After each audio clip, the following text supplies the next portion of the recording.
We're in a small apartment that I was hired to make over, give it a contemporary feel, open up the space and really kind of help it to find its potential.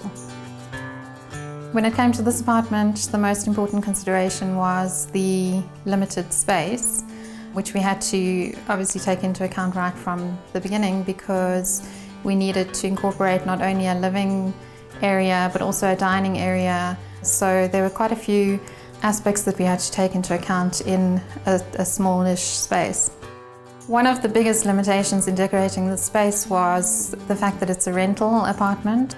Rentals are notoriously difficult due to landlord limitations. They don't like you to paint, they don't like you to put holes in the wall. We obviously couldn't change any of the dated fixtures, which is quite unfortunate because that does kind of affect the overall look. What we were fortunate with though in this apartment is the amazing floor-to-ceiling windows which lets in a load of natural light. That's quite a rare blessing in small space living.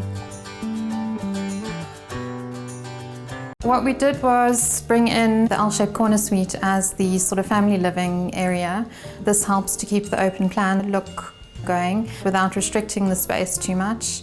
We then brought in the clear acrylic ghost chairs, the ever popular ghost chairs, and a transparent table, which then adds the function of a dining room without obstructing the space at all because it's totally see-through. And then in the same area we added a beautiful ladder shelf, and there you can combine a library shelf, you can combine drinks, glasses, some decor items, so that really is kind of a one-stop shop for all of your display goodies and is tucked away in the corner so that doesn't obstruct any of the space either.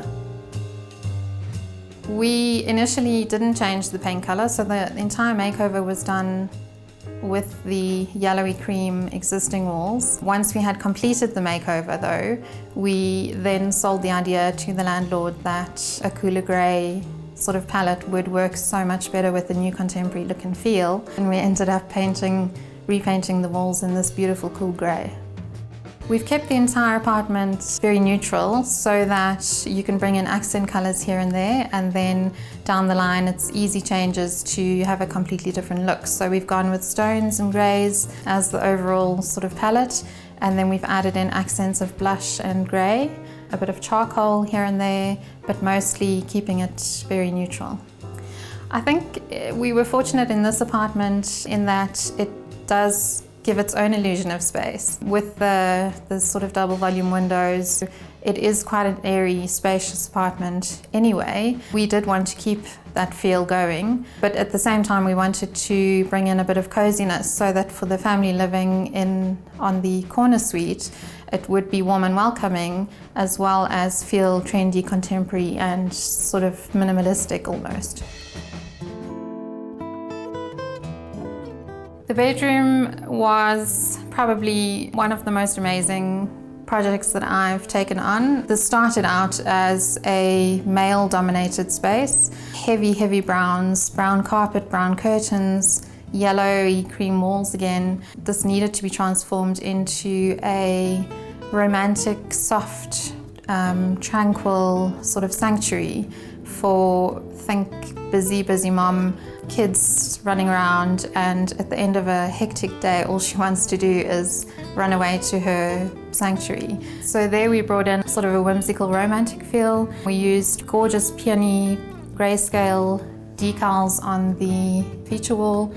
We brought in quite a high volume upholstered headboard which works beautifully in the space. Very high ceilings in there as well, which it just lended itself to the romantic sort of feel. And then we went there with a palette of minks, pastel blush again, and a little bit of grey.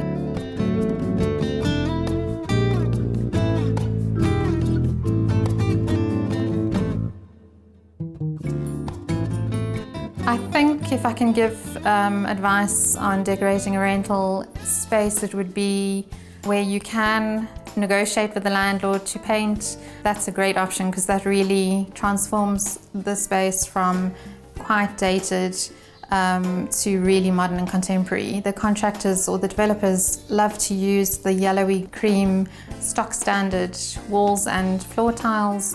So 90% of the apartment units have that.